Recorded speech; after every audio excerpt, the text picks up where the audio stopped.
ನಮಸ್ಕಾರ ಕನ್ನಡ, ನಮಸ್ಕಾರ ಕರ್ನಾಟಕ, ನಮಸ್ಕಾರ ಕನ್ನಡಿಗರೇ. ಸೊ ಇದು ನನ್ನ ಮೊದಲನೇ ವಿಡಿಯೋ, ಫೇಸ್ ಟು ಫೇಸ್ ನಿಮ್ಮ ಮುಂದೆ ಬಂದು ಈ ವಿಡಿಯೋ ಮಾಡ್ತಾ ಇರೋದು. ಸೊ ಇವತ್ತು ನಾನು ನಿಮ್ಗೆ ತೋರಿಸ್ಕೊಡ್ತಾ ಇದ್ದೀನಿ. ಅದ್ರ ಆಲ್ರೆಡಿ ಸ್ಕೂಟಿ ಇದೆ ಮತ್ತು ರಾಯಲ್ ಎನ್ಫೀಲ್ಡ್ ಇಂಟರ್ಸೆಪ್ಟರ್ ಇದೆ. ಬೇರೆ ಬೈಕ್ಸ್ ಇತ್ತು ಮೊದಲು, ಬಟ್ ಇವಾಗ ಸದ್ಯಕ್ಕೆ ಇಂಟರ್ಸೆಪ್ಟರ್ ಬಗ್ಗೆ ಮಾತಾಡೋಣ. ಸೊ ಇವತ್ತು ನಾನು ನಿಮ್ಗೆ ತೋರಿಸ್ಕೊಡ್ತಾ ಇದ್ದೀನಿ ಹೇಗೆ ನೀವು ನಕಲ್ ಗಾರ್ಡ್ಸ್ನ, ಹಿಮಾಲಯದ ನಕಲ್ ಗಾರ್ಡ್ಸ್ ಈ ನಕಲ್ ಗಾರ್ಡ್ಸ್ನ ರಾಯಲ್ ಎನ್ಫೀಲ್ಡ್ ಇಂಟರ್ಸೆಪ್ಟರ್ಗೆ ಹಾಕ್ಬೋದು ಅಂತ. ಸೊ ನಾನು ಆ್ಯಕ್ಚುಲಿ ನಂದು ಇಂಗ್ಲೀಷ್ ಚಾನಲ್ ಇದೆ ಯೂಟ್ಯೂಬಲ್ಲಿ. ಸೊ ಅದನ್ನು ನಾನು ತೋರಿಸ್ಕೊಟ್ಟಿದ್ದೀನಿ ಹೇಗೆ ನೀವು ಇನ್ಸ್ಟಾಲ್ ಮಾಡ್ಬೋದು ಈ ಜಾವಾ ಬಾರ್ ಆ್ಯಂಡ್ ಮಿರರ್ಸ್. ಇದು ಆ್ಯಕ್ಚುಲಿ ಜಾವಾ ಕಂಪ್ನಿದು ಓ ಜಿ ಹ್ಯಾಂಡಲ್ ಬಾರ್ ಮಿರರ್ಸ್. ಇದನ್ನು ರಾಯಲ್ ಎನ್ಫೀಲ್ಡ್ ಇಂಟರ್ಸೆಪ್ಟರ್ಗೆ ಹೇಗೆ ಹಾಕ್ಬೋದು ಅಂತ ನೀವು ನೋಡ್ಬೋದು. ಕಂಪ್ಲೀಟ್ಲಿ ವೆರಿ ಹಾರ್ಡ್ ಇದೆ. 2 ವರ್ಷ ಮುಂಚೆ ಹಾಕಿದೆ ಇದನ್ನು. ಇವಾಗ ಕೂಡ ಸ್ಟೇಬಲ್ ಆಗಿದೆ, ಸ್ಟ್ರಾಂಗ್ ಆಗಿದೆ. ಇವತ್ತರೆಗೂ ಬಿದ್ದಿಲ್ಲ, ಇಲ್ಲ ಲೂಸ್ ಆಗಿಲ್ಲ, ಯಾವುದೂ ಆಗಿಲ್ಲ, ಯಾವುದು ಪ್ರಾಬ್ಲಮ್ಸ್ ಬಂದಿಲ್ಲ. ರಾಯಲ್ ಎನ್ಫೀಲ್ಡ್ದು ತುಂಬಾ ಚೆನ್ನಾಗಿ ಕಾಣುತ್ತೆ. ಬಟ್ ಪ್ರೈಸ್ 4,500 ಯಾರು ಕೊಡ್ತಾರೆ ಅದಕ್ಕೆ? ಇದು 800 ರೂಪಾಯಿ ಒಂದು ಸೆಟ್ಟು 1600 ಬಂತು. ಅದಕ್ಕಿಂತ ಚೆನ್ನಾಗಿದೆ ಫಿಟ್ ಆ್ಯಂಡ್ ಫಿನಿಶ್. ಇದಕ್ಕೆ ಐ ಹ್ಯಾವ್ ನೋಡಿದ್ದೀನಿ, ತುಂಬ ಪ್ರಾಬ್ಲಮ್ಸ್ ನೋಡಿದ್ದೀನಿ ರಾಯಲ್ ಎನ್ಫೀಲ್ಡ್ ಬಾರ್ ಆ್ಯಂಡ್ ಮಿರರ್ಸಲ್ಲಿ. ಬಟ್ ಇದರಲ್ಲಿ ಯಾವ ಪ್ರಾಬ್ಲಮ್ಸು ಇಲ್ಲ. ಯು ಕ್ಯಾನ್ ಆ್ಯಕ್ಚುಲಿ ಅಡ್ಜಸ್ಟ್ ಮಾಡ್ಬೋದು, ಫಿಕ್ಸ್ಡ್ ಆಗಿಲ್ಲ. ಸೊ ಈ ವಿಡಿಯೋ ನಿಮ್ಗೆ ಇಷ್ಟ ಆಗಿದ್ರೆ ಕಂಟಿನ್ಯೂ ಮಾಡ್ಬೋದು. ಹೇಗೆ knuckle guard along with this ಇದು ಬಾರ್ ಆ್ಯಂಡ್ ಮಿರರ್ ಜೊತೆ ನಾನು ನಕಲ್ ಗಾರ್ಡ್ನ ಹೇಗೆ ಆಗ್ಬೋದು ಅಂತ ನಾನು ತೋರಿಸ್ತೀನಿ ಈಗ ವಿಡಿಯೋಲಿ. ಸೊ ಸಿಗೋಣ ಮುಂದಿನ ಚಾಪ್ಟರ್ಲಿ. So bar and mirrors already ಇದ್ದರೆ ಇದನ್ನು ಈ ಸ್ಕ್ರೂಸ್ನ ನೀವು ತೆಗೆದುಬಿಟ್ಟು ಸೊ ಬಾರ್ ಆ್ಯಂಡ್ ಮಿರರ್ಸ್ ಪಕ್ಕದಲ್ಲೇ ನಾವು ಇದು ನಕಲ್ ಗಾರ್ಡ್ನ ಹಾಕಬೇಕಾಗುತ್ತೆ. ಸೊ ನಕಲ್ ಗಾರ್ಡ್ ನೀವು ನೋಡಬೇಕು ಕರೆಕ್ಟಾಗಿ ಹಾಕ್ತಾ ಇದ್ದೀರಿಲ್ಲ ಅಂತ. ಸೊ ಈ ಪರ್ಟಿಕ್ಯುಲರ್ ಇದು ಬಾರ್ ಆ್ಯಂಡ್ ಮಿರರ್ ಜೊತೆ ಬರುತ್ತೆ. ಈ ಪರ್ಟಿಕ್ಯುಲರ್ ಇದು ವಾಷರ್ ಥರ. ಸೊ ಇದನ್ನು ಫಸ್ಟ್ ನಕಲ್ ಗಾರ್ಡ್ ಹಾಕಿ, ಅದಾದಮೇಲೆ ಬಾರ್ ಆ್ಯಂಡ್ ಮಿರರ್ ಹಾಕಿ, ಬಾರ್ ಆ್ಯಂಡ್ ಮಿರರ್ಗೆ ನಾವು ಸ್ಕ್ರೂನ ಟೈಟ್ ಮಾಡಬೇಕು. ಸೊ ಇಲ್ಲಿ ಲೋಗೋ ಉಲ್ಟಾ ಔಟಿದೆ, ಅಂದರೆ ಇದು ಲೆಫ್ಟ್ ಸೈಡ್ ಇರಬೇಕಾಗಿತ್ತು, ರೈಟ್ ಸೈಡ್ ಇರಬೇಕಾಗಿತ್ತು. Left side right side miss match ಔಟಿದೆ. ಸೊ ಕರೆಕ್ಟಾಗಿ ಹಾಕ್ಬಿಟ್ಟು ಇನ್ಸ್ಟಾಲ್ ಮಾಡಬೇಕು.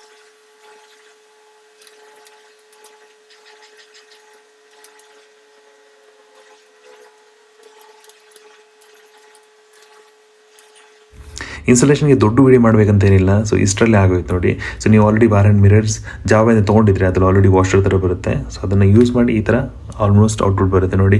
ಎಷ್ಟು ಡಿಫ್ರೆನ್ಸ್ ಇದೆ, ಎಷ್ಟು ಚೆನ್ನಾಗಿ ಕಾಣುತ್ತೆ. ಸೊ ಇದು ಚೆನ್ನಾಗಿ ಕಾಣುತ್ತೆ bar and mirror without knuckle guard. Knuckle guard ಏನಕ್ಕೆ ನಾವು ದಾರಿಯಲ್ಲಿ ಓಡಿಸುವಾಗ 1-2 ಸತಿ ಬಸ್ಸು ಅದು ಇದು ಸಡನ್ನಾಗಿ ಬರುವಾಗ ಟಚ್ ಆಗುತ್ತೆ.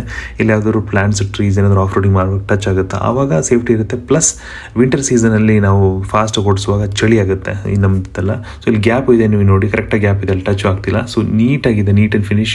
ಸೊ ರಾಯಲ್ ಎನ್ಫೀಲ್ಡ್ ತೊಗೊಂಡ್ರೆ ಬೆಟರ್ ಅಂತ ಅನಿಸುತ್ತೆ. ಬೇರೆ ಯಾವುದಾದ್ರು ಬ್ರ್ಯಾಂಡ್ ತೊಗೊಂಡ್ರೆ ನಮಗೆ ಇನ್ಸ್ಟಾಲೇಷನ್ ಸ್ವಲ್ಪ ಕಷ್ಟ ಆಗುತ್ತೆ. ಸೊ ನೋಡಿ ಎಷ್ಟು ಡಿಫ್ರೆನ್ಸ್ ಇದೆ. ಸೊ ಬಾರ್ ಆ್ಯಂಡ್ ಮಿರರ್ಸ್ದು ನೀವು ವೀಡಿಯೋಸ್ ನೋಡಿ, ನಾನು ಇಂಗ್ಲೀಷಲ್ಲಿ ಮಾಡಿದ್ದೀನಿ. ಇಲ್ಲ ಕನ್ನಡದಲ್ಲೇ ಬೇಕು ಅಂತ ಹೇಳಿದ್ರೆ ಕಮೆಂಟ್ಸ್ ಡೌನ್ ಮಾಡಿ. ಸೊ ಈ ಥರ ಫಿನಿಶ್ ಇದೆ. ನಿಮ್ಗೆ ಏನಾದರೂ ಇಷ್ಟ ಆಗಿದ್ರೆ ನೀವು ಹಾಕೋಬೋದು. ಈ ಬಾರ್ ಆ್ಯಂಡ್ ಮಿರರ್ಸ್ ಅಷ್ಟೊಂದು ಕಾಸ್ಟ್ಲಿ ಏನಿಲ್ಲ. ಲೋಕಲ್ ಅವ್ರನ್ನ ನೋಡಿದ್ರೆ, ಲೋಕಲ್ ಬ್ರ್ಯಾಂಡ್ ನೋಡಿದ್ರೆ ಇದು ಸ್ವಲ್ಪ ಕಡಿಮೆನೇ. ಸೊ ಈ ಥರ ಇದೆ. ಸೊ ನೆಕ್ಸ್ಟ್ ವೀಡಿಯೋಲಿ ನಾನು ಅಂದ್ಕೊಂಡಿದ್ದೀನಿ ಸ್ವಲ್ಪ ಬೇರೆ ಆಕ್ಸಸರೀಸ್ ಇದೆ. ಈಗ ರಾಯಲ್ ಎನ್ಫೀಲ್ಡ್ದು ವಿಂಡ್ಶೀಲ್ಡ್ ಬರುತ್ತೆ, ಆಮೇಲೆ ಸ್ವಲ್ಪ ಟ್ಯಾಂಕ್ ಪ್ಯಾಡ್ಸ್ ಇದೆ. ಸೊ ನೋಡಿ ಇದು ಬ್ರೌನ್ ಕಲರ್ ಅಷ್ಟೊಂದು ಸೂಟ್ ಆಗ್ತಿಲ್ಲ. ಒಂದು 2-3 ವರ್ಷ ಆಯಿತು ನಾನು ತೊಗೊಂಡು, ಬಟ್ ಇವಾಗವರೆಗೂ ಹಾಕೋಕ್ಕೆ ಧೈರ್ಯ ಇಲ್ಲ. ಏನಕ್ಕೆ ಚೆನ್ನಾಗಿ ಕಾಣಲ್ಲ ಅಂತ ಅಂದ್ಕೊಂಡಿದ್ದೀನಿ. ಸೊ ನೆಕ್ಸ್ಟ್ ವೀಡಿಯೋಲಿ ಹಾಕೋಣ ಅಂತ ಅಂದ್ಕೊಂಡಿದ್ದೀನಿ. ಬಟ್ ಈ ಟ್ಯಾಂಕ್ ಕಲರ್ ಚೇಂಜ್ ಮಾಡಿ ಗ್ರೀನ್ ಕಲರ್ ಇಲ್ಲಾಂದರೆ ವೈಟ್ ಕಂಪ್ಲೀಟಾಗಿ ಮಾಡಿದ್ರೆ ಆ ಟ್ಯಾಂಕ್ ಪ್ಯಾಡ್ ನೀಟಾಗಿ ಸೂಟ್ ಆಗುತ್ತೆ. ಬಟ್ ಇವಾಗ ಸದ್ಯಕ್ಕೆ ಸೂಟ್ ಆಗಲ್ಲ ಅಂತ ಅನಿಸುತ್ತೆ. ಸೊ ಅದಕ್ಕೋಸ್ಕರ ಈ ವಿಡಿಯೋನ ನಾನು ಮಾಡ್ತಿಲ್ಲ ಅದ್ರ ಬಗ್ಗೆ. ಸೊ ಇವಾಗ ಬಸ್ಟ್ ಈ ವಿಡಿಯೋಲಿ ಬರೀ ನಕಲ್ ಗಾರ್ಡ್ ಮಾತ್ರ ಪ್ಲಸ್ ಹ್ಯಾಂಡಲ್ ಬಾರ್ ಮಿರರ್ದು ವಿಡಿಯೋ ಬೇಕಾಗಿರೋ ಕನ್ನಡದಲ್ಲಿ ಹೇಳಿ. ಸೊ ಇದು ಎಷ್ಟು ಸ್ಟ್ರಾಂಗ್ ಇದೆ ಅಂದರೆ ಅಲ್ಯೂಮಿನಿಯಮಿಂದ ಕರೆಕ್ಟಾಗಿ ಪ್ಲಾಸ್ಟಿಕ್ ಮಧ್ಯದಲ್ಲಿ ಅಲ್ಯೂಮಿನಿಯಂ ಹಾಕಿದ್ದಾರೆ. ಆ ಅಲ್ಯೂಮಿನಿಯಮಿಂದ ಈ ಪರ್ಟಿಕ್ಯುಲರ್ ನಕಲ್ ಗಾರ್ಡ್ ಇದೆಲ್ಲ ತುಂಬಾ ಸ್ಟ್ರಾಂಗ್ ಇರುತ್ತೆ. ಸೊ ಎಷ್ಟೇ ಫಾಸ್ಟ್ ಹೋದ್ರು, ಎಷ್ಟೇ ಬಿದ್ದರೂ ಕೂಡ ಏನೂ ಆಗಲ್ಲ. 2-3 ಸತಿ ಬಿದ್ದಿದೆ ನೋಡಿ, ಸ್ಕ್ರಾಚಸ್ ಎಲ್ಲ ಕಾಣುತ್ತಲ್ಲಿ, ಬಟ್ ಏನೂ ಆಗಿಲ್ಲ, ಏನೂ ಎಫೆಕ್ಟ್ ಆಗಿಲ್ಲ. ಸೊ ಇನ್ನೊಂದು ಬರುತ್ತೆ ಲೋಕಲ್ಲು. ಸೊ ಅದರಿಂದ 2 ಕಡೆನೂ ಕನೆಕ್ಟ್ ಮಾಡಬೇಕಾಗುತ್ತೆ. ಸೊ ಇದು ರಾಯಲ್ ಎನ್ಫೀಲ್ಡ್ ಏನು ತೊಗೊಂಡಿದ್ರೆ ಮೇ ಬಿ ಏನೂ ಮಾಡೋದು ಬೇಕಾಗಲ್ಲ. ಬರೀ ಒಂದು ಕಡೆ ಸ್ಕ್ರೂ ಹಾಕಿದ್ರೆ ಸಾಕು. ಸೊ ವಿಡಿಯೋ ನಿಮ್ಗೆ ಇಷ್ಟ ಆದರೆ ನೋಡಿದ್ರೆ ಕಂಪ್ಲೀಟಾಗಿ ನೋಡಿದ್ರೆ. ಸೊ ನಿಮ್ಗೆ ಏನಾದರೂ ಇಷ್ಟ ಆಗಿದ್ರೆ ಈ ವಿಡಿಯೋ ಬಗ್ಗೆ ಪ್ಲೀಸ್ ಕಮೆಂಟ್ಸ್ ಮಾಡಿ. ಬೇರೆದೇನಾದರೂ ಆಕ್ಸಸರೀಸ್ ನಿಮ್ಗೆ ಇನ್ಸ್ಟಾಲ್ ಮಾಡಬೇಕಾಗಿದ್ರೆ ಇಂಟರ್ಸೆಪ್ಟರ್ಗೆ ಇಲ್ಲ ಯಾವುದೇ ರಾಯಲ್ ಎನ್ಫೀಲ್ಡ್ಗೂ ಸಿಮಿಲರ್ ಪ್ರಾಸೆಸ್ ಇರುತ್ತೆ. ಸೊ ನಿಮ್ಗೆ ಏನಾದರೂ ಮಾಡಬೇಕಂತ ಅನಿಸಿದ್ರೆ ಪ್ಲೀಸ್ ಹೇಳಿ. ಆ್ಯಂಡ್ ನಾನು ಎಷ್ಟಾಗುತ್ತೆ ಅಷ್ಟು ಕನ್ನಡದಲ್ಲಿ ವೀಡಿಯೋಸ್ ಮಾಡೋಕ್ಕೆ ಟ್ರೈ ಮಾಡ್ತಾಯಿದ್ದೀನಿ. ನಾನು ಕನ್ನಡ ನಮ್ಮ ಮಾತೃಭಾಷೆ ಅಲ್ಲ, ಬಟ್ ಸ್ಟಿಲ್ ಕನ್ನಡದಲ್ಲೇ ಟ್ರೈ ಮಾಡ್ತೇನೆ ಮಾತಾಡೋಕ್ಕಂತ. ಇಂಗ್ಲೀಷ್ ಮತ್ತು ಕನ್ನಡ ಸ್ವಲ್ಪ ಮಿಕ್ಸ್ ಆಗುತ್ತೆ ಮಧ್ಯದಲ್ಲಿ. ಬಟ್ ಕನ್ನಡಿಗನ ಆಗದಿರೇ ಕನ್ನಡ ಕಲಿತು ಕನ್ನಡದಲ್ಲೇ ವೀಡಿಯೋ ಮಾಡಬೇಕು ಅಂತ ಹಟ್ಟದಲ್ಲೇ ಮಾಡ್ತಾಯಿದ್ದೀನಿ. ಇನ್ಫ್ಯಾಕ್ಟ್ ನನ್ನ ಇಂಗ್ಲೀಷ್ ಚಾನಲ್ಲು ಇದೆ, ಅದರಲ್ಲೂ ನಾನು ವೀಡಿಯೋಸ್ ಹಾಕ್ತಾಯಿದ್ದೀನಿ. ಬಟ್ ಇದು ನಾನು ನಮ್ಮ ಕನ್ನಡಿಗರಿಗೆ ಅಂತ ಸ್ಪೆಷಲಿ ಮಾಡ್ತಾ ಇರೋದು. ಕನ್ನಡ ಮತ್ತು ಇಂಗ್ಲೀಷ್ 2 ಲ್ಯಾಂಗ್ವೇಜಲ್ಲಿ ನಾನು ಮಾಡ್ತಾ ಇರೋದು. ಸೊ ನಿಮಗೇನಾದರೂ ಇಷ್ಟ ಆಗಿದ್ದರೆ ಹೇಳಿ.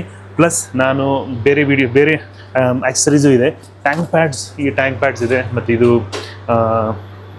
ವಿಂಡ್ಶೀಲ್ಡ್ಗೆ ಇದೆಲ್ಲ ಇನ್ಸ್ಟಾಲ್ ಮಾಡ್ಬೋದು. So these are tiny accessories ನಾವು ಬೈಕಲ್ಲಿ ಇನ್ಸ್ಟಾಲ್ ಮಾಡ್ಬೋದು. ಇದೇ ಥರ ಎಷ್ಟೊಂದು ಆಕ್ಸೆಸರೀಸ್ ನಾನು ಬೈಕಿಗೆ ಮಾಡಬೇಕಂತ ಪ್ಲ್ಯಾನ್ ಮಾಡ್ತಾಯಿದ್ದೀನಿ. ಟ್ಯಾಂಕ್ ಕಲರ್ ಚೇಂಜ್ ಮಾಡೋದು, ಇಲ್ಲ ಸೀಟ್ ಕಂಪ್ಲೀಟಾಗಿ ಕಸ್ಟಮ್ ಮಾಡೋದು, ಎಲ್ಲಿ ಹೋಗಿ ಮಾಡಬೇಕು, ಎಷ್ಟು ಚೀಪಾಗಿ ಆಗುತ್ತೆ, ಎಷ್ಟು ಕ್ವಾಲಿಟಿ ಪ್ರಾಡಕ್ಟ್ ಸಿಗುತ್ತೆ, ಅದು ನಿಮ್ಗೆ ಏನಾದರೂ ವೀಡಿಯೋಸಲ್ಲಿ ಬೇಕಾಗಿದ್ದರೆ ಪ್ಲೀಸ್ ಕಮೆಂಟ್ ಡೌನ್ ಮಾಡಿ. ಹಾಗೆ ಇದ್ರ ಬಗ್ಗೆ ವಿಡಿಯೋ ನಾನು ಇಂಗ್ಲೀಷಲ್ಲಿ ಮಾಡಿದ್ದೀನಿ ನನ್ನ ಚಾನಲಲ್ಲಿ. ಸೊ ಆ ಚಾನಲ್ ಲಿಂಕ್ ನಾನು ಕೆಳಗೆ ಕೊಟ್ಟಿರ್ತೀನಿ. ನಿಮಗೆ ಇಂಗ್ಲೀಷಲ್ಲಿ ಅರ್ಥ ಆಗ್ತಿಲ್ಲ ಅಂತ ಹೇಳಿದರೆ ನಾನು ಅದನ್ನೇ ಕನ್ನಡದಲ್ಲಿ ಮಾಡಿ ನೆಕ್ಸ್ಟ್ ಇನ್ನೊಂದ್ಸತಿ ಮಾಡಿ ಬಾರ್ ಆ್ಯಂಡ್ ಮಿರರ್ಸ್ ಅಂತ ಹೇಳ್ತಾರೆ ಇದನ್ನು. ಸೊ ಬಾರ್ ಆ್ಯಂಡ್ ಮಿರರ್ ಹೇಗೆ ಇನ್ಸ್ಟಾಲ್ ಮಾಡೋದು ಅಂತ ತೋರಿಸ್ಕೊಡ್ತೀನಿ. ಇದು actually OG Java product, Java ಕಂಪ್ನಿದು ಬಾರ್ ಮಿರರ್ಸ್ ಇದು. ಸೊ ಇದನ್ನು ನಿಮ್ಗೆ ಏನಾದರೂ ಇನ್ಸ್ಟಾಲ್ ಮಾಡಿ ತೋರಿಸ್ಬೇಕು, ಕನ್ನಡದಲ್ಲಿ ಎಕ್ಸ್ಪ್ಲೇನ್ ಮಾಡಬೇಕು, ಬ್ರೀಫಾಗಿ ಡೀಟೇಲಾಗಿ ಮಾಡಬೇಕು ಅಂತಿದ್ರೆ ಕಮೆಂಟ್ ಡೌನ್ ಮಾಡಿ, ಖಂಡಿತ ಅದ್ರ ಬಗ್ಗೆ ಮಾಡ್ತೀನಿ. ಮತ್ತು ಸೊ ಇವತ್ತಿಗೆ ಅಷ್ಟೇ. ಸೊ ಸಿಗೋಣ ಮುಂದಿನ ವ್ಲಾಗಲ್ಲಿ. ಇದು ನನ್ನ ಮೊದಲ ವ್ಲಾಗ್ ಫೇಸ್ ಟು ಫೇಸ್. ನಿಮ್ಗೇನಾದರೂ ಕರೆಕ್ಷನ್ಸ್ ಏನಾದರೂ ಇದ್ದಿದ್ರೆ ಪ್ಲೀಸ್ ಹೇಳಿ, ಕರೆಕ್ಷನ್ಸ್ ಮಾಡಿ ಒಳ್ಳೊಳ್ಳೆ ವೀಡಿಯೋ ಕಂಟೆಂಟ್ಸ್ ಥರ ಟ್ರೈ ಮಾಡ್ತೀನಿ. And I'll see you in the next video.